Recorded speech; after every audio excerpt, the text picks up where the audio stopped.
আমি 1996 সালে national education society junior মাদ্রাসাতে চারিপাড়াতে কর্মরত।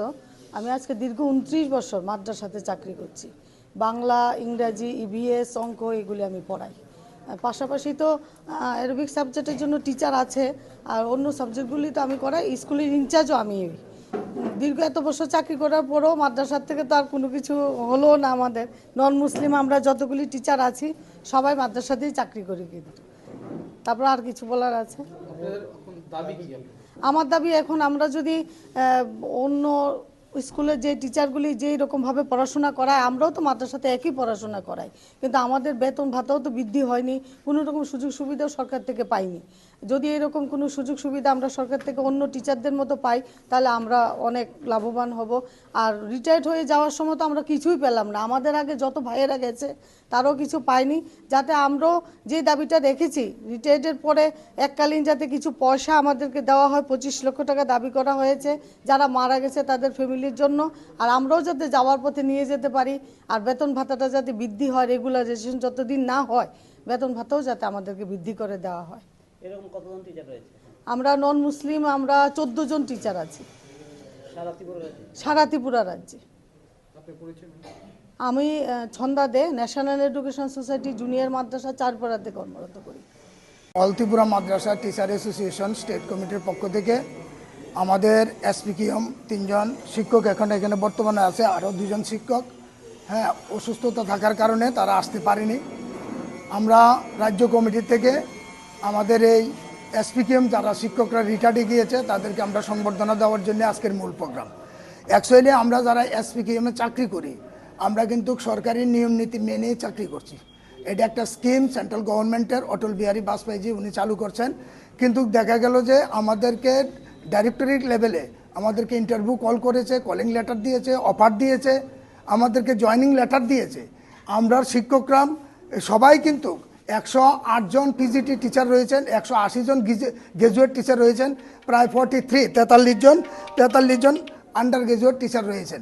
কিন্তু দেখা গেল যখন করোনা পরিস্থিতিতে ত্রিপুরা রাজ্যে 10,323 শিক্ষক যাওয়ার পর আমাদের মাদ্রাসার শিক্ষকরা যারা কোয়ালিফাইড শিক্ষক তাদেরকে এসবিজেবি এবং হাই স্কুলে তাদেরকে ডেপুটেশনে দেওয়া হয়েছে। কিন্তু দেখা গেল দুর্ভাগ্য, কিন্তু এই রাজ্যের মধ্যে সমস্ত ধরনের কর্মচারীর জন্য কোনো না কোনো কিছু সুযোগ সুবিধা দেওয়া হয়, কিন্তু আমাদের জন্য এই যাবৎ পর্যন্ত কিছু দেওয়া হয়নি। সেটা অত্যন্ত দুঃখজনক ঘটনা। তাই আমরা আমাদের যারা রিটায়ার্ডে গিয়েছে বা মৃত্যুবরণ করেছে, অনেক শিক্ষক মৃত্যুবরণ করেছে, প্রায় ত্রিপুরা রাজ্যের মধ্যে প্রায় 16 জন শিক্ষক রিটায়ার্ডে গিয়েছে। তাদেরকে আমরা বিভিন্ন বিভাগ ভিত্তিক আমরা সংবর্ধনা দিয়েছি। আজকে মূল প্রোগ্রাম আমরা আগরতলা প্রেস ক্লাবে করতে যাচ্ছি। এখানে আমাদের জনপ্রিয় আমাদের শিক্ষক এবং সহকর্মী মোহন ভাই সহকারে এবং মুবারক ভাই এবং নান্নু মিয়া সহকারে আমাদের এখানে যারা রয়েছে তাদেরকে আমরা সংবর্ধনা দিতে যাচ্ছি। একটা মাত্র কারণ, তারা যে গিয়েছে তাদের সম্পূর্ণভাবে খালি হাতে গিয়েছে। যারা মৃত্যুবরণ করেছে তারাও কিন্তু খালি হাতে গিয়েছে। তাই আমরা রাজ্য সরকারের কাছে আজকের এই সংবর্ধনা অনুষ্ঠানের মধ্য দিয়ে এই আগরতলা প্রেস ক্লাব থেকে আমরা রাজ্যের মাননীয় মুখ্যমন্ত্রী এবং মাননীয় অর্থমন্ত্রী থেকে শুরু করে মন্ত্রিসভার সম্মানিত সমস্ত মন্ত্রী মহোদয়ের নিকট আবেদন করব, আমরা যারা রিটায়ার্ডে গিয়েছে, যারা মৃত্যুবরণ করেছে তাদেরকে জন্য এককালীন একটা আর্থিক সাহায্য ঘোষণা করা হয়। পাশাপাশি যারা আমরা এখন বর্তমানে রয়েছি তাদের জন্য যেন রাজ্য সরকার একটা, যতদিন পর্যন্ত রেগুলারাইজেশন না হবে ততদিন পর্যন্ত এর মধ্যে যদি কেউ মারা যায় বা রিটায়ার্ডে যায় তাদেরকে যেন এককালীন 25 লক্ষ টাকা দেওয়া হয়, সেটা আমরা দীর্ঘ বছর থেকে দাবি করে আসছি। এছাড়া আমাদের মাদ্রাসাতে মুসলিম এবং নন মুসলিম টিচার রয়েছে, 14 জন নন মুসলিম টিচার রয়েছে, একজন মারা গিয়েছে, ওরাও পরিবারটাও অসহায় হয়ে রয়েছে। এর মধ্যে আপনারা দেখেন এখানে সন্ধ্যারানী দে, মিথুন দেবনাথ, জগন্নাথ দত্ত, অপু দত্ত থেকে শুরু করে আমাদের অনেক শিক্ষক তারা রয়েছে মাদ্রাসাতে, কিন্তু তারা শিক্ষকতা করছে। কিন্তু দেখা গেল আমাদের জন্য কোনো কিছুই করা হয়নি। এবং কি শিক্ষক দিবসের সময় আমাদের মাদ্রাসার শিক্ষকদেরকেও এই রবীন্দ্র ভবনে 1 নম্বর কনফারেন্স হলেও তাদেরকেও সংবর্ধনা দেওয়া হয়। আমার প্রশ্ন হলো, যদি আমরা শিক্ষকই না হই তাহলে আমাদেরকে কেন সংবর্ধনা দেওয়া হয়? যেমন আগামী 9 তারিখ সারা ত্রিপুরা রাজ্যে সমস্ত স্কুলে পরীক্ষা চলছে, একই রুটিন, আমাদের সাথেও একই রুটিন।